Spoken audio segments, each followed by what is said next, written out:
3월 16일 엎드림 새벽 예배를 함께 기도하면서 하나님께 올려드리겠습니다.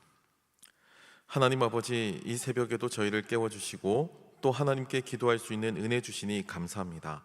하나님을 향한 간구와 또 저희의 신앙 고백이 아버지의 사랑을 체험할 수 있는 은혜의 시간이 될 수 있도록 함께하여 주시옵소서.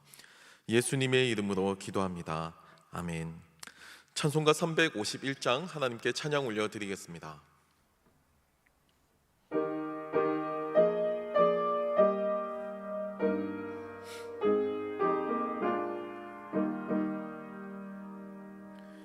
믿는 사람들은 주의 군사니 앞서가신 주를 따라갑시다. 우리 대장 예수 길을 들고서 접전하는 곳에 가신 것 보라. 믿는 사람들은 주의 군사니 앞서가신 주를 따라갑시다. 원수 마귀 모두 쫓겨가기는 예수 이름 들고 겁이 남이라. 우리 찬송 듣고 지옥 떨리니 형제들아 주를 찬송합시다. 믿는 사람들은 주의 군사니 앞서가신 주를 따라갑시다. 세상 나라들은 멸망당하나 예수 교회 영영 왕성하리라. 마귀 권세 감히 해치 못함은 주가 모든 교회 지키심이라. 믿는 사람들은 주의 군사니 앞서가신 주를 따라갑시다. 백성들아 와서 함께 모여서 우리 모두 함께 개가 부르세. 영원토록 영광 권세 찬송을 우리 임금 주께 돌려보내세. 믿는 사람들은 주의 군사니 앞서가신 주를 따라갑시다.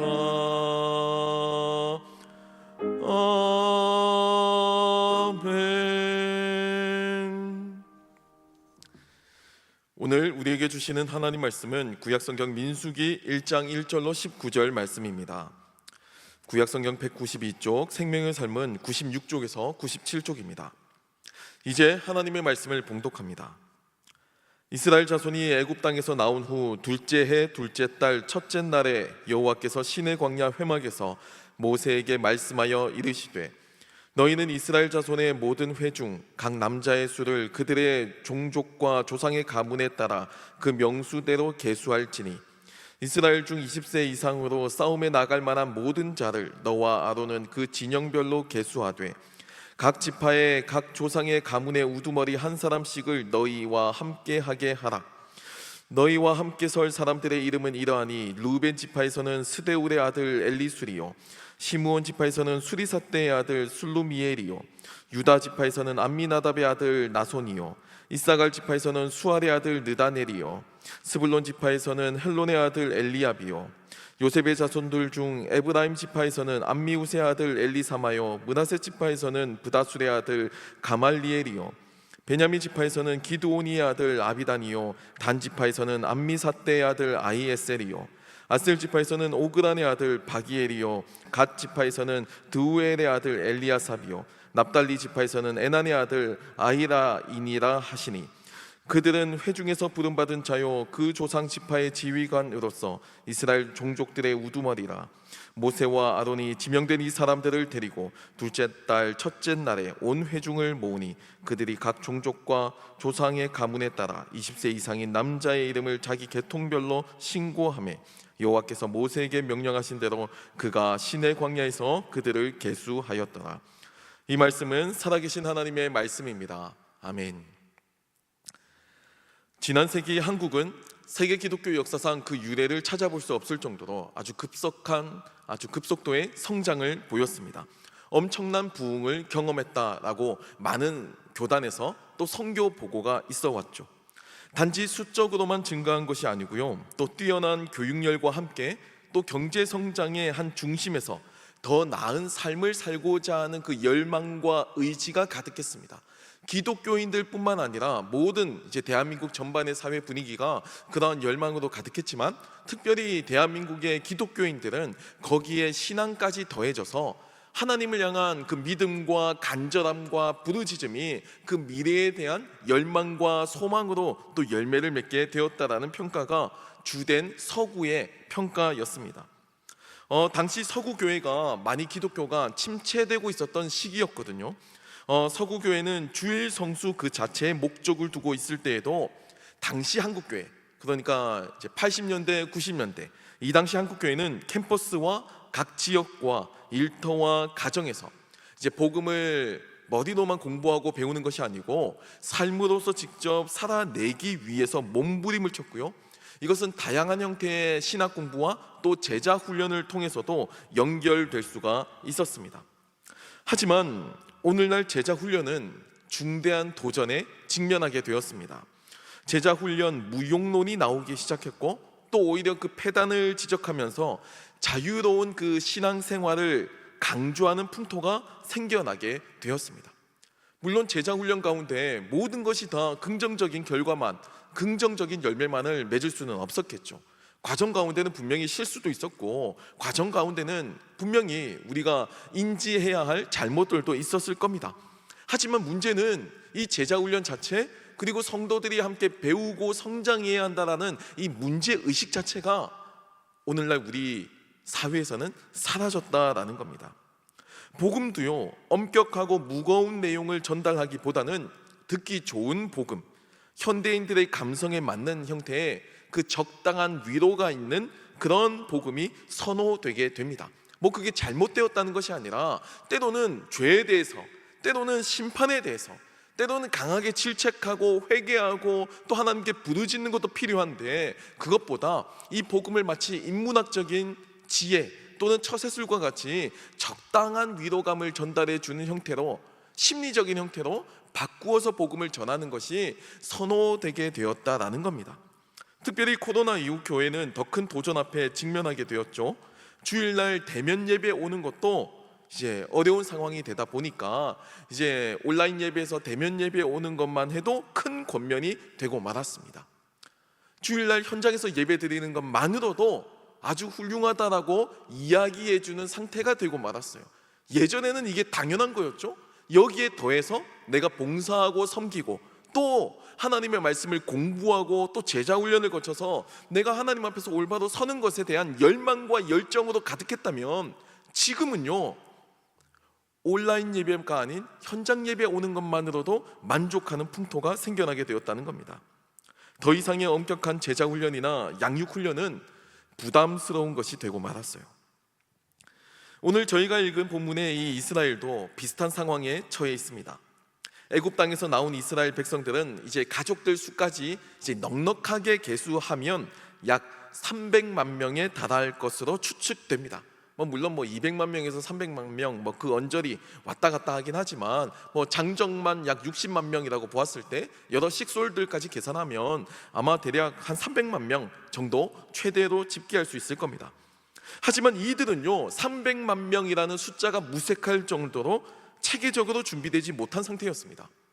이스라엘이라고 하는 그 정체성을 부여잡고는 있었지만 그 정체성이 이제 앞으로 다가올 광야에서 시험대에 오를 것이라는 사실도 체감하지 못하고 있는 그저 300만 명의 숫자만 많은 군중 무리에 불과했죠. 그래서 민수기의 첫 시작은 오늘 1장에서도 나오지만요 1차 인구조사에 대한 명령에서부터 출발합니다. 사실 민수기라는 이름 자체가 이미 이제 70인역이라고 하는 성경이 있습니다. 이제 헬라어로 이제 번역이 된 거죠. 헬라어 성경 번역본에는 이 민수기가 이제 숫자들이라고 하는 번역된 그런 이름을 담고 있는데, 실제로는요 이 히브리 성경에서는 그 의미가 다릅니다. 제가 나중에 다시 말씀드리겠는데요, 이 민수기의 내용을 보면 오늘 읽은 이 민수기 1장에서는 1차 인구조사가 나오고요, 또 민수기 26장에서는 2차 인구조사가 나옵니다.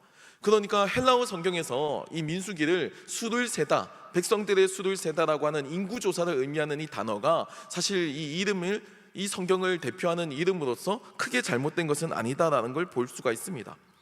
1장에서의 이 인구조사가 출애굽 1세대의 인구조사라고 한다면 훗날 이루어지게 될 민수기 26장에서의 그 2차 인구조사는 출애굽 2세대를 대상으로 합니다.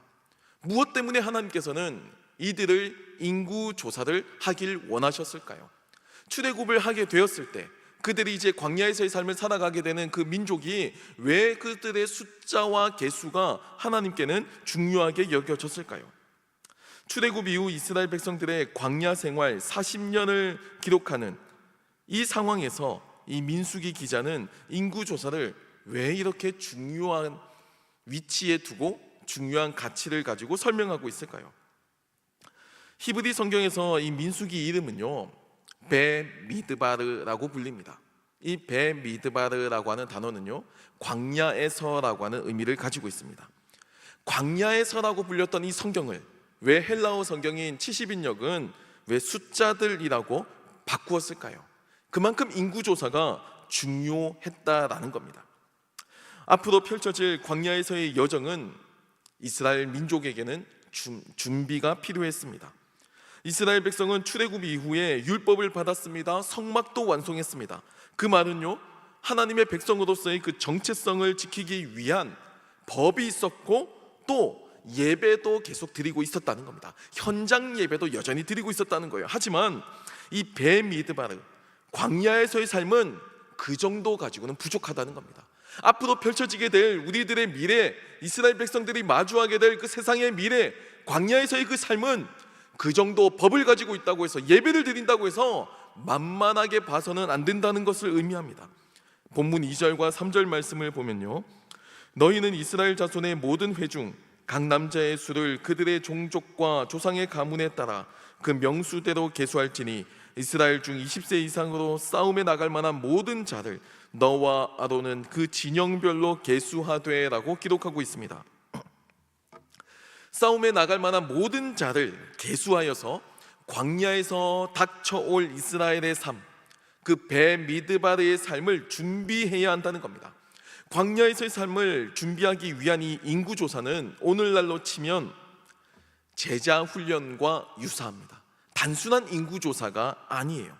율법을 가지고 단지 성막으로만 만족하지 않고 가나안으로 들어가기 위해서, 광야에서의 삶을 살아내기 위해서 싸움에 나갈 만한 모든 자를 계수하여 훈련받아야 한다는 겁니다. 그래야만 이 베미드바르, 광야에서의 삶을 성공할 수 있다는 거예요. 사실 오늘 1차 인구조사는 여러 가지로 의아한 부분이 많이 있습니다. 고대로부터 이 인구조사는 많은 형태로 이루어졌습니다. 군대 조직과 많이 특히 연결이 되었죠. 군 보직에 따라서 보병, 기병, 창병, 공병 다양한 기능별로 조직이 되어서 효율적으로 운영되기 위한 목적으로 인구조사를 실시했습니다. 그래서 군대에 편제를 조직하고 이 시스템을 만드는데 이 인구조사가 1차적인 의미가 있었어요. 그러니까 인구조사는 철저하게 군대의 전투력을 위해서, 전투력 향상을 위해서 조사한 겁니다. 하지만 오늘 본문에 나오는 이 1차 인구조사는 군대의 전투력과는 거리가 멉니다.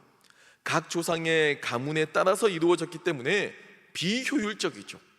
기능이 아니고 군사적인 목적이 아니라 집안의 혈연에 따라서 인구조사가 이루어졌다는 겁니다. 이것은 이스라엘의 전투력이 결국 인간에게 달려있는 것이 아니고 하나님께 있음을 보여줍니다. 이 인구조사는 하나님의 백성이라고 하는 그 정체성을 확인하는 인증 절차이고요, 또 이에 따라서 순종하며 살겠다라고 하는 그 의지를 보여줍니다. 애굽에 내려가서 노예 생활을 거치고 수백 년이 지난 다음에 이스라엘 백성들은 이제 광야로 나오게 되었습니다. 자신의 민족적 뿌리, 내 가문의 뿌리를 알아야 될 필요성이 있기 때문에 각 가문별로 집계를 하게 된 겁니다. 각 가문별로 인구를 조사하게 된 거예요. 여기에는 단 한 사람의 예외도 없습니다. 모든 사람에게 주어진 명령이었고요, 또 이것이 베미드바르, 이 광야에서의 삶을 준비하는 이스라엘의 모습이었습니다. 이스라엘이 하나님께 인구조사 명령을 받은 지 20일 만에 시내산을 떠난 것으로 보아서 아마도 이 인구조사는 신속하게 진행되었을 거라고 추측할 수 있습니다. 이스라엘 지휘관을 맡은 각 지파의 대표 12명은 충실하게 그 인구조사를 하라고 하는 그 하나님의 명령 앞에 순종하면서 그 역할을 감당했습니다. 그럼을 통해서 무리와 군중에 불과했던 이 이스라엘을 하나님의 군대로 거듭나게 했죠. 세상적인 방법이 아니고 1차로 했던 것은 하나님의 자녀, 하나님의 백성이라고 하는 그 정체성을 확고히 하고 그 다음에 이들은 가나안을 향해 전진하기 시작합니다. 그들은 비록 땅은 없었지만 광야에서의 삶을 마주할 준비가 되어 있었습니다. 아직 현실은 법이 있었죠. 성막이 있었죠. 땅은 없습니다. 하지만 그 미래를 믿음으로 바라보고 나아갈 그 준비가 되고 있었던 겁니다. 저는 청년부 사역을 담당하고 있습니다. 제가 청년들을 신방하면서 마주하는 가장 큰 사례들, 그리고 청년들의 가장 큰 그 한숨은 현실이 너무 어렵고 힘들다는 겁니다. 단순하게 이제 세대 간 비교를 해도 마찬가지인데요. 과거에는 그래도 미래에 대한 희망이 있었잖아요. 어렵고 힘들어도 현재는 광야를 지나고 있고 현실은 집도 없고 가나안에 도착하지도 않은 그 어렵고 힘들고 퍽퍽한 삶이지만 적어도 미래에는 잘 될 거라고 하는 확신, 지금보다는 나아질 거라는 확신, 그 정도가 있었다는 겁니다. 그래서 저축도 하고 공부도 하고 그렇게 교육열을 불태웠어요. 모든 가정마다 아무리 못 먹고 힘들어도 자녀들 교육만큼은 시켰잖아요. 그래서 그 자녀가 더 나은 삶을 살 수 있도록 그 미래에 대한 기대와 희망을 담아서 삶을 살았습니다. 실제로 경제 성장 시기에 모두가 다 성장했습니다. 그리고 나름대로의 성공을 맛볼 수가 있었어요. 모두가 다 거대한 성공, 엄청난 갑부가 되고 엄청난 부와 명예를 거머쥐지는 않았지만 자신의 그 삶의 자리에서 저마다의 소소한 성공은 이루고 성취할 수가 있었습니다. 하지만 오늘날의 청년 세대는 다릅니다. 오늘날 청년 세대는 이러한 성공의 경험이 없어요. 작은 성공, 소소한 성공의 경험조차도 사치이고요, 매우 비싼 가격을 치러야만 합니다. 취업이나 대입이나 심지어 결혼도 녹록치가 않습니다. 참 아이러니한데요, 역사상 최대의 아주 뛰어난 스펙을 가지고 있고 역사상 가장 부유한 세대라고 불리지만 아이러니하게도 가장 절망적인 세대, 스스로 가장 불행하다고 느끼는 세대가 오늘날의 청년 세대라는 겁니다. 이런 시기에서 학습된 무기력, 그리고 반복되고 거듭된 실패에 대한 경험은 오늘날 이 베미드바르, 이 광야에서의 삶을 개척하려고 하는 그 열망이나 의욕이 생기는 것이 아니고 어떻게 해서든 살아남아야 한다라고 하는 그 생존에 대한 집착, 생존을 위해서 꾸역꾸역 살아가는 것 정도로 우리의 삶을 격화시킵니다. 율법을 받았고 회막이 있으니 그저 그 안에 머물고 생존을 위한 삶으로 만족하며 살아간다는 겁니다. 얼마나 무기력하게 그저 일상 매주마다 예배 드리는 것 정도에 만족하면서 그냥 삶에서 아무런 준비 없이 영적인 훈련과 무장 없이 삶을 마주하고 있는지 몰라요. 저는 그런 의미에서 오늘날 특별히 청년들은 다시금 힘을 내어서 복음을 새기고 복음대로 삶을 살아가길 바라는 마음으로 기도하고 있습니다. 아마 청년 세대뿐 아니라 모든 성도님들 모두 마찬가지일 겁니다. 모든 성도님들의 삶이 다 마찬가지일 거예요. 세대별로 삶의 자리는 다르지만 우린 모두가 다 저마다의 그 광야의 삶을, 광야의 길을 걸어가고 있습니다. 베미드바르에서 어떤 이는 세상의 강대국의 그 군사 전략과 무기에 관심을 보입니다. 그래서 그 나름대로의 성공을 맛볼지도 모르죠. 또 어떤 이는 애굽에서의 그 경제력의 마음을 빼앗기지만 하나님은 이 세상 가운데 구별되어 부르신 그 언약 백성의 정체성을 잊지 않는 것이 우리들이 걸어가야 할 길이라는 사실을 분명하게 보여주고 계십니다. 그 누구도 예외는 없어요. 삶이 힘들고 바쁘고 분주해도 하나님의 말씀으로 양육받고 훈련받는 데에는 그 누구도 예외가 없습니다. 인구조사 자체가 예외를 두지 않았어요. 모두가 할 수 있는 환경, 모두가 다 할 수 있는 나이라고만 확인만 되면 그들은 모두가 다 예외 없이 그 가문의 혈통대로 지파대로 계수가 되어서 진을 치고 가나안으로 행군하게 됩니다. 제자 훈련을 받고 베미드바르, 그 광야에서의 삶을 마주하게 되는 거예요. 사랑하는 성도 여러분, 민수기의 이 첫 시작에서 어떤 생각이 드시는지 모르겠습니다. 이스라엘 백성들의 입장에서 다가올 광야는요, 희망과 기대, 소망보다는 저는 그렇게 생각해요. 두려움과 절망, 때로는 실패가 더 무겁게 짓누를지도 모릅니다. 말 그대로 광야는 아무것도 없는 곳이잖아요. 성공에 대한 기억이 적은 세대는 아무래도 성공에 취약할 수밖에 없습니다. 애굽에서도 노예로서 살았어요. 그러다가 이제 광야로 나가게 되었다고 해서 얼마나 크게 달라진 그런 자의식을 가지고 또 성공적인 경험을 하면서 그 베미드바르에서의 삶, 광야에서의 삶을 진취적으로 살아낼 수 있겠느냐는 겁니다. 기대와 소망의 언어가 아마 익숙하지 않을 겁니다. 나에게 있는 결핍에 더 집중하고요, 비교의식을 통한 열등감에 고통받을지도 몰라요. 아마 우리들의 모습과도 많이 유사할 겁니다. 지금 이스라엘은 당대 최고의 강대국이자 문명국가였던 애굽을 이제 막 벗어난 무리들입니다. 여전히 그 애굽의 가치관과 애굽의 문화, 애굽의 경제관에 더 익숙한 세대라고 할 수가 있습니다.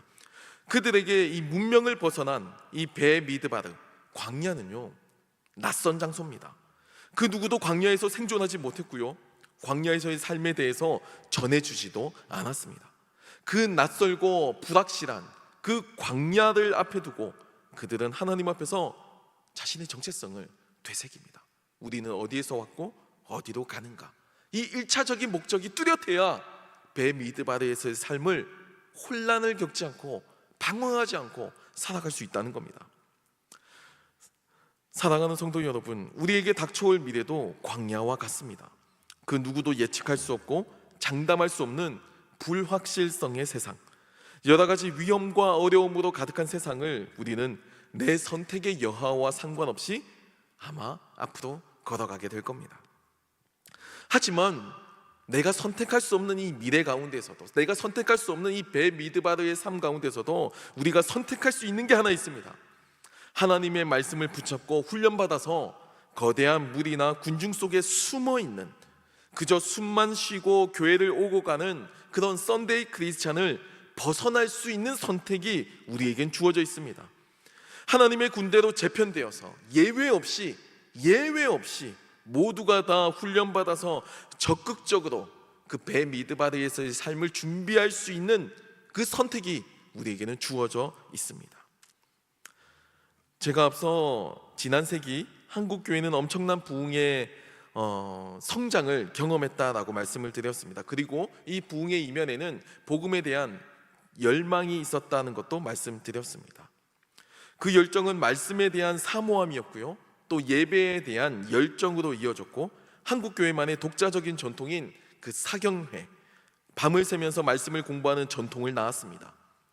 원근 각지에서 이제 한국 교회 초기 교회의 기록을 보면요, 원근 각지에서 이 사경회에 참여하기 위해서, 그저 말씀을 배우기 위해서 며칠 먹을 쌀을 들고 광야에서 돗자리 깔고 말씀을 들고 말씀을 듣고 공부하고 순종했다고 합니다.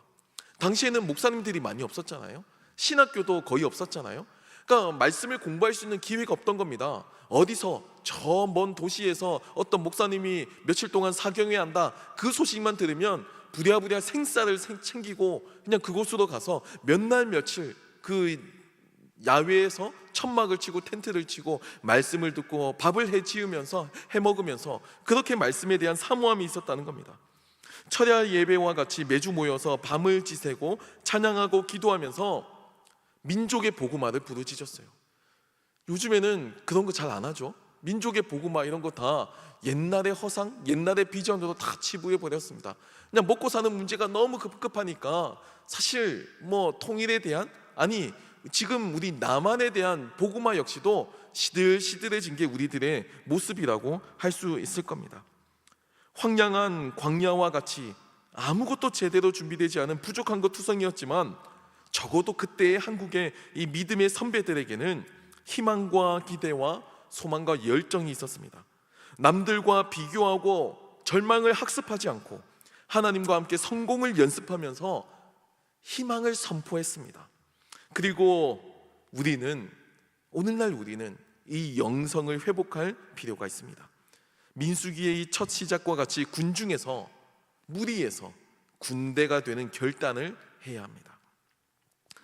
오늘 이 새벽에도 하나님의 말씀으로 거듭나고 훈련받고 영적으로 재무장되는 우리가 되길 소망합니다. 군사적인 용어를 사용해서 훈련이나 무장과 같은 단어를 제가 쓰긴 했지만, 이 말이 우리의 신앙생활이 폭력적이어야 함을 의미하는 것은 아닙니다. 이건 이제 그 당시에 생활 언어니까 이렇게 표현을 한 거고요. 오늘날 우리는 우리의 생활 가운데서 하나님의 말씀으로 교육받고 훈련받고 양육받아서 더 하나님을 담아낼 수 있는 사람으로서 더 예수님의 제자의 삶을 살아내야 된다는 것을 우리에게 알려주고 있습니다.